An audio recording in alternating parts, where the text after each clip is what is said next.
बोलिए शिव शंकर भगवान की जय।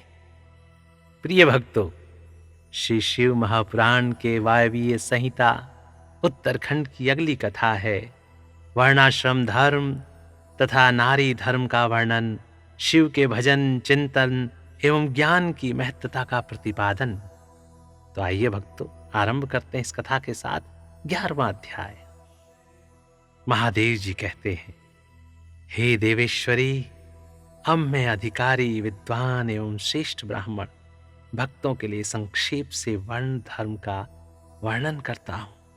तीनों काल स्नान, अग्निहोत्र, विधिवत शिवलिंग पूजन, दान, ईश्वर प्रेम, सदा और सर्वत्र दया, सत्य भाषण, संतोष, आस्तिकता, किसी भी जीव की हिंसा न करना, लज्जा, श्रद्धा, अध्ययन, योग, निरंतर अध्यापन, व्याख्यान, ब्रह्मचर्य, उपदेश, श्रवण, तपस्या, क्षमा, शोच, शिखा धारण, यज्ञोपवीत धारण, पगड़ी धारण करना, दुपट्टा लगाना, निषिद्ध वस्तु का सेवन न करना, रुद्राक्ष की माला पहनना, प्रत्येक पर्व में विशेषतः चतुर्दशी को शिव की पूजा करना, ब्रह्म कूर्च का। पराशर स्मृति के 11वें अध्याय में ब्रह्म कूर्च का वर्णन इस प्रकार है। गोमूत्रम गोमयम क्षीरम दधि सर्पीह कुशोदकम निर्दिष्टम पंचगव्यम च पवित्रम पापशोधनम। गोमूत्रम कृष्णवर्णाय श्वेतायाश्चैव गोमयम् पयश्च ताम्रवर्णाय रक्ताया गृहेते दधि। कपिलाया घृतं ग्राहां सर्वं कपिलमेव वा मूत्रमेकफलं ददाद अंगुष्ठार्ध तु गोमयम् क्षीरं सप्तफलं ददादधि त्रिपल्लमुच्यते। घृतमेकफलं ददात फलमेकं कुशोदकं। गायत्रायादाय गोमूत्रं गन्धद्वारेति गोमयम् आप्यायस्वेति च क्षीरं दधि क्राणंस्तथा दधि। तेजो असि शुक्रमित्याज्यं देवस्य त्वा कुशोदकं पंचगव्यमृचापूतं स्थापयेदग्निसन्निधौ। आपो हि स्थिति चालोन्द्यमानस्तोकेति मन्त्रयेत्। सप्तावरास्तु ये दर्भा अच्छिन्नाग्राह शुकत्विषः। एतैरुदधृत्य होतव्यं पंचगव्यं यथाविधि।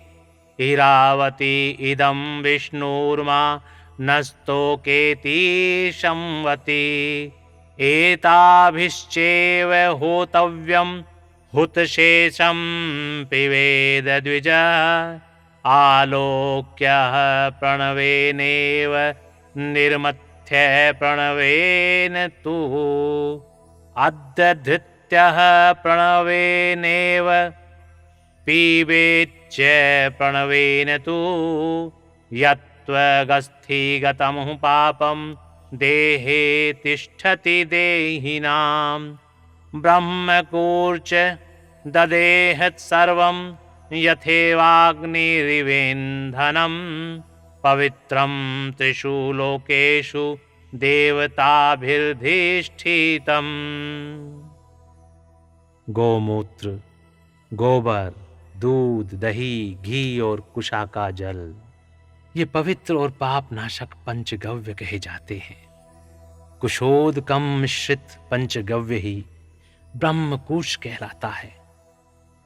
ब्रह्मकूर्च का विधान करने वालों को उचित है कि काली गौ का गोमूत्र, सफेद गौ का गोबर, तांबे के रंग की गौ का दूध लाल गौ का दही और कपिला गौ का घी अथवा कपिला गौ का ही गौमूत्र आदि 5 वस्तु लाएं।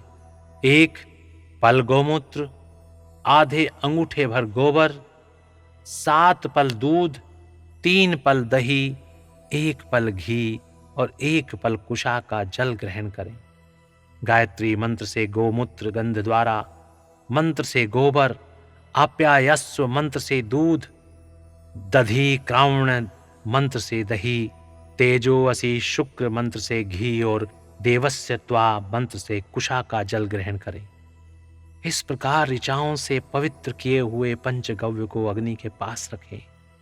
आपोहिष्ठा मंत्र से गोमूत्र आदि को चलाएं। मां नास्तों के मंत्र से अभिमंत्रित करें। मथें इरावती इदम विष्णु, मां नस्तों के और संवती, इन ऋचाओं द्वारा अग्रभाग से युक्त 7 हरित कुशाओं से पंचगव्य का होम करें। होम से बचे हुए पंचगव्य को ओमकार पढ़कर मिलाएं। ओमकार उच्चारण करके मथें, ओमकार पढ़कर उठाएं और ओमकार उच्चारण करके द्विज पीवें।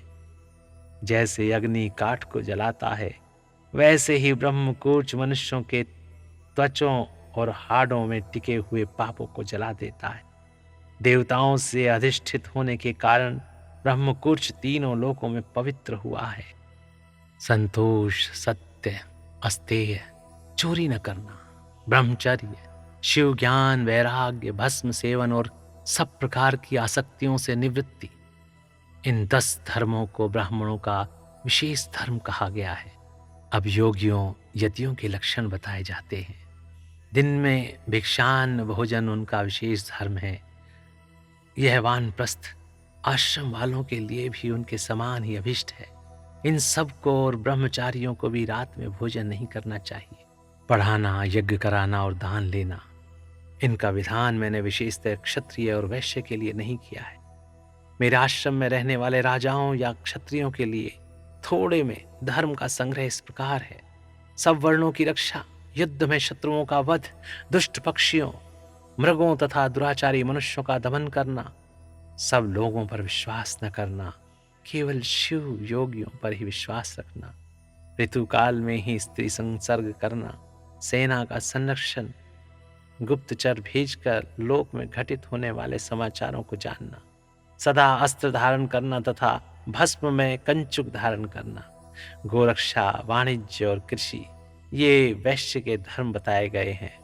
शूद्रेतर वर्णों, ब्राह्मण, क्षत्रिय और वैश्य की सेवा शूद्र का धर्म कहा गया है।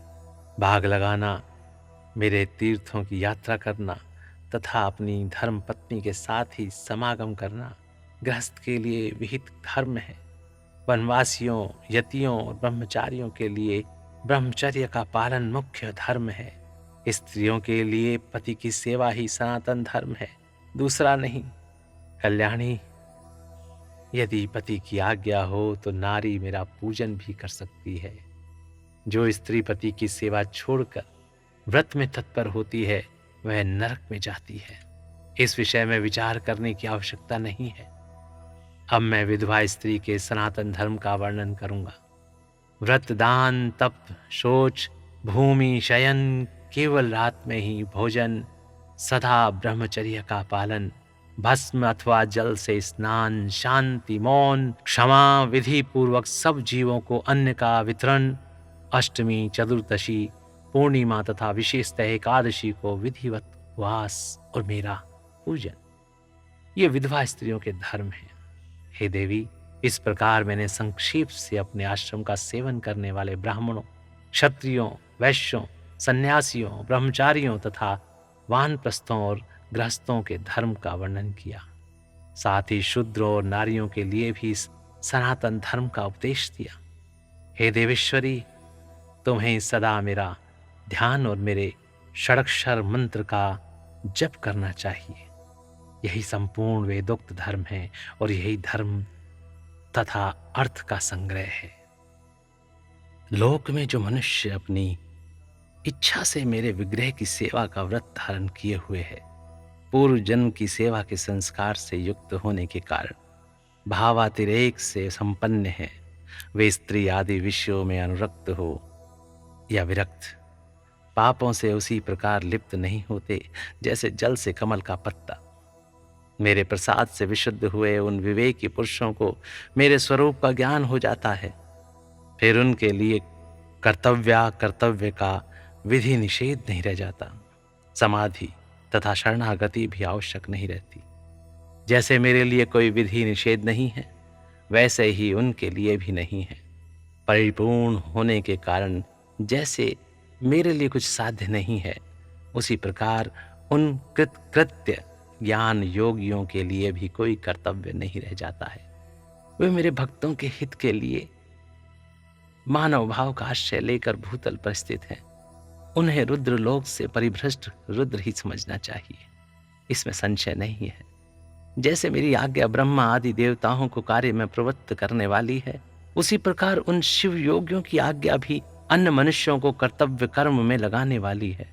वे मेरी आज्ञा के आधार हैं, उनमें अतिशय सद्भाव भी है, इसलिए उनका दर्शन करने मात्र से सब पापों का नाश हो जाता है तथा प्रशस्त फल की प्राप्ति हो सूचित करने वाले विश्वास की भी वृद्धि होती है। जिन पुरुषों का मुझ में अनुराग है, उन्हें उन बातों का भी ज्ञान हो जाता है जो पहले कभी उनके देखने, सुनने या अनुभव करने में नहीं आई होती है। उनमें अकस्मात कंप, स्वेद, अश्रुपात, कंठ में स्वर विकार तथा आनंद आदि भावों का बारंबार उदय होने लगता है। वे सब लक्षण उनमें कभी एक एक करके अलग अलग प्रकट होते हैं और कभी संपूर्ण भावों का एक साथ उदय होने लगता है। कभी विलग्न होने वाले इन मंद, मध्य और उत्तम भावों द्वारा उन श्रेष्ठ सत्पुरुषों की पहचान करनी चाहिए। जैसे जब लोहा आग में तप कर लाल हो जाता है, तब केवल लोहा नहीं रह जाता, उसी तरह मेरा सानिध्य प्राप्त होने से वे केवल मनुष्य नहीं रह जाते, मेरे स्वरूप हो जाते हैं। हाथ पैर आदि के साधर्म्य से मानव शरीर धारण करने पर भी वे वास्तव में रुद्र हैं। उन्हें प्राकृत मनुष्य समझकर विद्वान पुरुष उनकी अवहेलना न करें। जो मूढ़ चित्त मानव उनके प्रति अवहेलना करते हैं, वे अपनी आयु, लक्ष्मी, कुल और शील को त्याग कर नरक में गिरते हैं। अथवा बहुत कहने से क्या लाभ। जिन किसी भी उपाय से मुझ में चित्त लगाना कल्याण की प्राप्ति का एकमात्र साधन है। उपमन्यु कहते हैं, इस प्रकार परमात्मा श्री कंठनाथ शिव ने तीनों लोकों के हित के लिए ज्ञान के सारभूत अर्थ का संग्रह प्रकट किया है। संपूर्ण वेद, शास्त्र, इतिहास, पुराण और विधाएं इस विज्ञान संग्रह की ही विस्तृत व्याख्याएं हैं। ज्ञान, ज्ञेय, अनुष्ठेय, अधिकार, साधन और साध्य, इन 6 अर्थों का ही यह संक्षिप्त संग्रह बताया गया है। हे श्री कृष्ण, जो शिव और शिवा संबंधी ज्ञानामृत से तृप्त हैं और उनकी भक्ति से संपन्न हैं, उनके लिए बाहर भीतर कुछ भी कर्तव्य शेष नहीं है। इसलिए क्रमशः बाह्य और अभ्यंतर कर्म को त्याग कर ज्ञान से ज्ञेय का साक्षात्कार करके फिर उस साधनभूत ज्ञान को भी त्याग दें। यदि चित्त शिव में एकाग्र नहीं है तो कर्म करने से भी क्या लाभ, और यदि चित्त एकाग्र ही है तो कर्म करने की भी क्या आवश्यकता है। अतः बाहर और भीतर के कर्म करने या न करने, जिस किसी भी उपाय से भगवान शिव में चित्त लगाएं, जिनका चित्त भगवान शिव में लग गया और जिनकी बुद्धि सुस्थिर है, ऐसे सत्पुरुषों को इहलोक और परलोक में भी सर्वत्र परमानंद की प्राप्ति होती है। यहाँ ओम नमः शिवाय इस मंत्र से सब सिद्धियां सुलभ होती हैं। अतः परावर विभूति, उत्तम मध्यम ऐश्वर्य की प्राप्ति के लिए इस मंत्र का ज्ञान प्राप्त करना चाहिए। बोलिए शिव शंकर भगवान की जय। प्रिय भक्तों, इस प्रकार यहाँ पर श्री शिव महापुराण के वायवीय संहिता उत्तरखंड की ये कथा और 11वां अध्याय यहाँ पर समाप्त होता है। स्नेह के साथ बोलिए मेरे साथ, बोलिए शिव शंकर भगवान की जय। आनंद के साथ बोलिए ओम नमः शिवाय, ओम नमः शिवाय, ओम नमः शिवाय।